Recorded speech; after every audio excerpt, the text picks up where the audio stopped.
Welcome to my YouTube channel map of mathematics. এই ক্লাসে আমরা ত্রিমাত্রিক দেশে কোনো সরলরেখার কিছু সমস্যার সমাধান নিয়ে আলোচনা করব। কি করে সমস্যাগুলোর সমাধান করতে হয় তা আমরা শিখব। ত্রিমাত্রিক দেশের সরলরেখার থিওরি এর আগের ক্লাসে আলোচনা করা হয়েছে।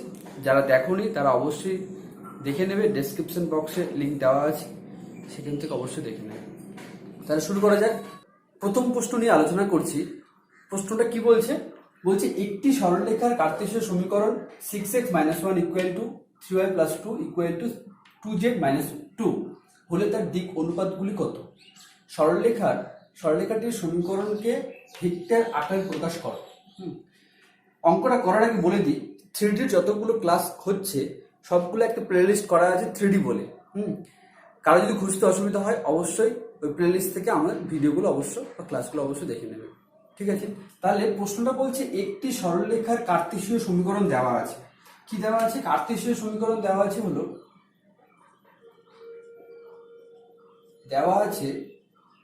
কার্তেশীয় সমীকরণ কি? 6x - 1 = 3y + 2 = 2z - 2 এটা দেওয়া আছে। কি? এটা কার্তেশীয় সমীকরণ। এইবার কথা হলো, আমরা একটা সরলরেখার জেনারেল ফর্ম কি জানি? কার্তেশীয় সমীকরণে আমরা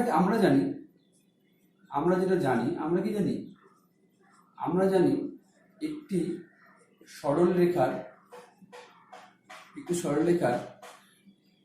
কার্তেশীয় আকার কেমন হয়? কার্তেশীয় আকার কেমন হয়? হলো x - x1 / a = y - y1 / b = z - z1 / c। এটা কি? এটা হলো কার্তেশীয় আকার সরলরেখাটার সমীকরণের। তো এখানে x1 y1 z1 কি বলছে? x1 y1 z1 হলো যে সরলরেখার সমীকরণ লিখছি আমি, ওই সরলরেখার উপরে অবস্থিত একটা বিন্দু x1, y1, z1। আর এবিসিটা কি? এবিসি হলো ওই সরলরেখার ডিআরএস বা দিক অনুপাত। তাহলে এখানে লক্ষণীয় বিষয় যে এক্স ওয়াই জেড যে লেখা আছে এর সহগ কিন্তু সবসময় এক।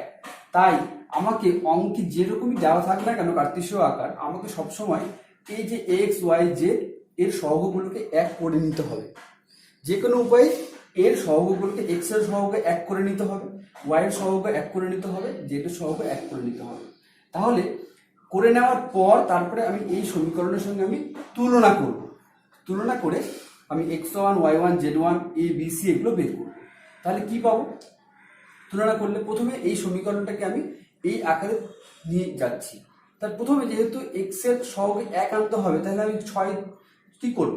6টা কমন নিয়ে নিচ্ছি। 6 কমন নিয়ে নিলে এখানে 1 নম্বর দিয়ে দিচ্ছি এটাকে। 1 নং থেকে পাই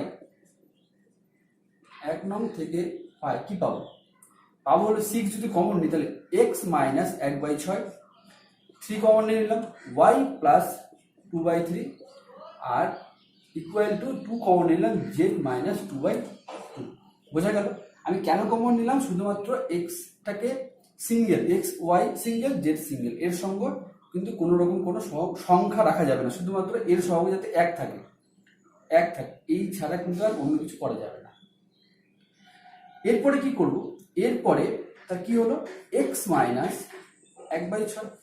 এই যে 6টা গুণ ছিল, এটা এই 6টাকে নিচে নিয়ে চলে আসলাম, তাহলে এটা নিচে 1/6 হয়ে চলে আসবে। = y + 2/3, এই 3টা 1/3 হয়ে চলে আসবে। আর = z - 2/2, 2/2 মানে 1, তাই তো? এটা লিখছি না, z - 1/2।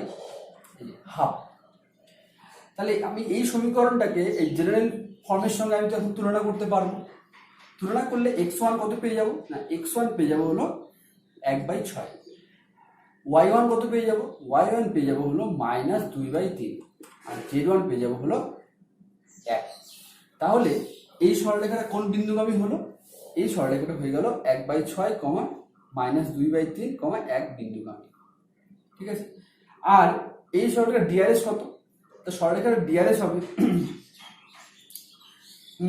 অতএব সরলরেখাটি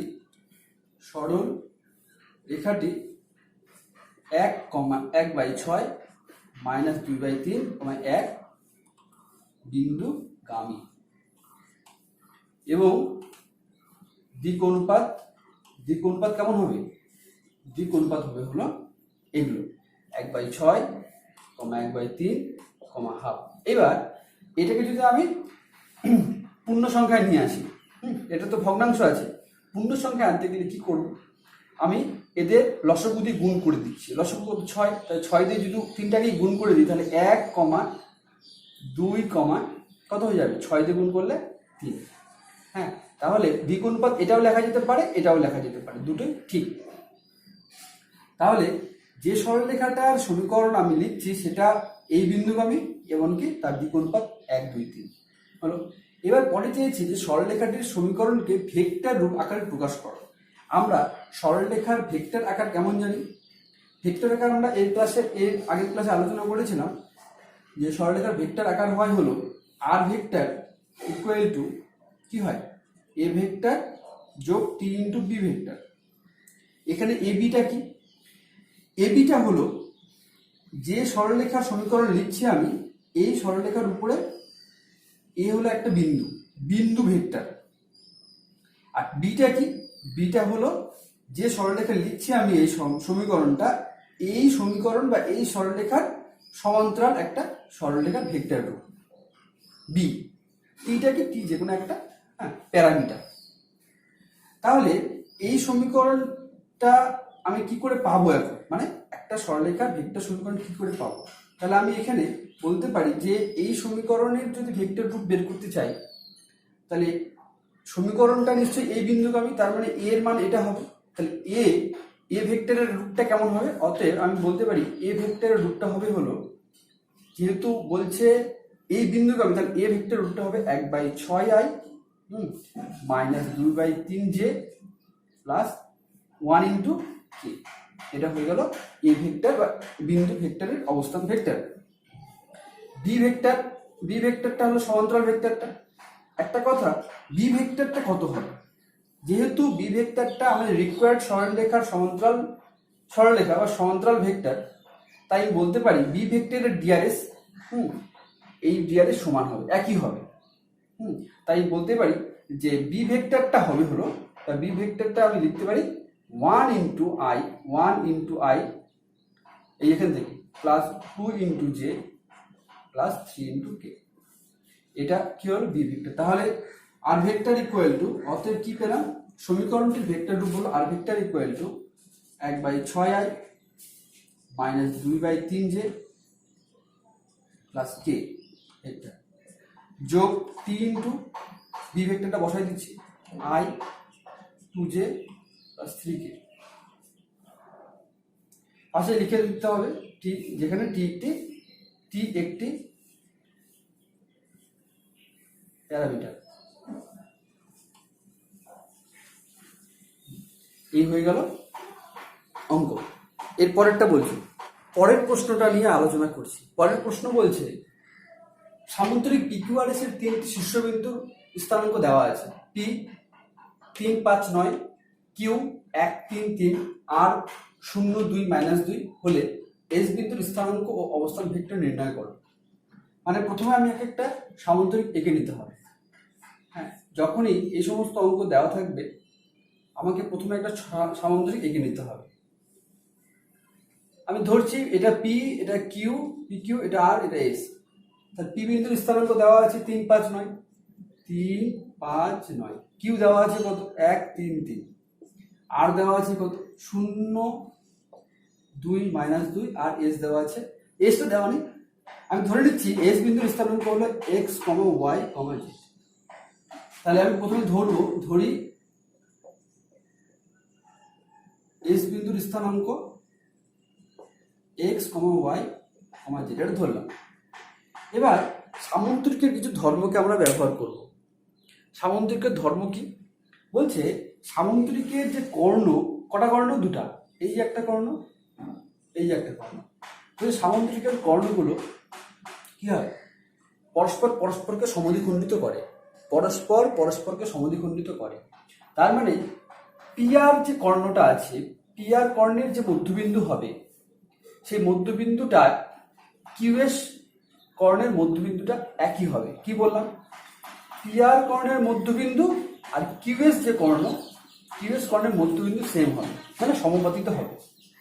ওই জন্য বলতেই পারি পিআর কর্ণের যেটা মধ্যবিন্দু পাবো সেই মধ্যবিন্দুটা কিউএস কর্ণেরও মধ্যবিন্দু। আমি এই থিওরিটাকে অ্যাপ্লাই করে আমরা অঙ্কটাকে করব। তাহলে প্রথমে বের করি পিআর কর্ণের মধ্যবিন্দু কত হবে। পিআর কর্ণের মধ্যবিন্দু কত হবে? তাহলে পিআর এর মধ্যবিন্দুর স্থানাঙ্ক কত হবে? মধ্যবিন্দু স্থানাঙ্ক হবে কি হয়? মধ্যবিন্দু স্থানাঙ্ক বের করার জন্য কি করতে হয়? এই যে দুটো যোগ করে 2 দিয়ে ভাগ, তার মানে 3 যোগ 0/2, 5 যোগ 2/2, 9 বিয়োগ 2/2। এটা হয়ে গেল পিআর কর্ণের মধ্যবিন্দুর স্থানাঙ্ক। 3/2,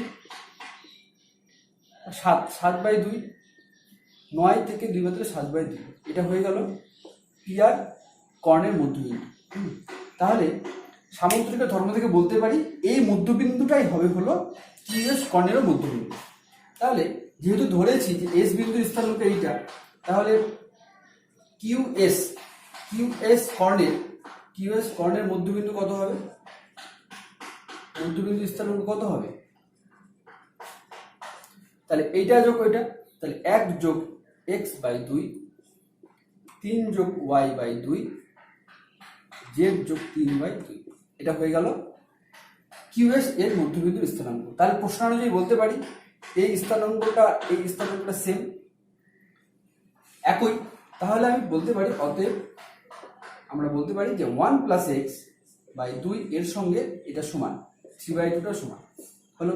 আবার এইটার সঙ্গে এটা সমান 3 + y/2 = 7/2, আর z + 3/2 = 7/2। তাহলে এখান থেকে আমি হিসেব করে আমি x এর মানটা বের করব। কত হবে?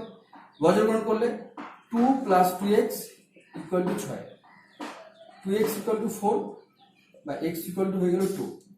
এখান থেকে 6 যোগ 2y = 14 বা 2y = 8 বা y = 4। এখান থেকে z কত হবে? 2z + 6 = 14, 2z = 14 থেকে 6 বাদ দিলে কত হয়? 8 বা z হয়ে গেল 4। তাহলে x y z পেয়ে গেলাম, তার মানে আমি এস বিন্দুর স্থানাঙ্কটা পেয়ে গেলাম। অতএব কি হলো উত্তরটা? তাহলে অতএব এস বিন্দুর স্থানাঙ্ক হলো 2, 4, 4 এবং কি চেয়েছিল? এস বিন্দুর অবস্থান ভেক্টর, এবং এস বিন্দুর অবস্থান ভেক্টর হবে সমান 2 × y, 4 × j + 4 × k। এই যে 2, 4, 4, 2, 4, 4 এগুলো হয়ে গেল হলো এস বিন্দুর অবস্থান ভেক্টর। এই হয়ে গেল অঙ্ক। ক্লাসটি ভালো লাগলে অবশ্যই বন্ধুদের সঙ্গে শেয়ার করবে। Thanks for watching.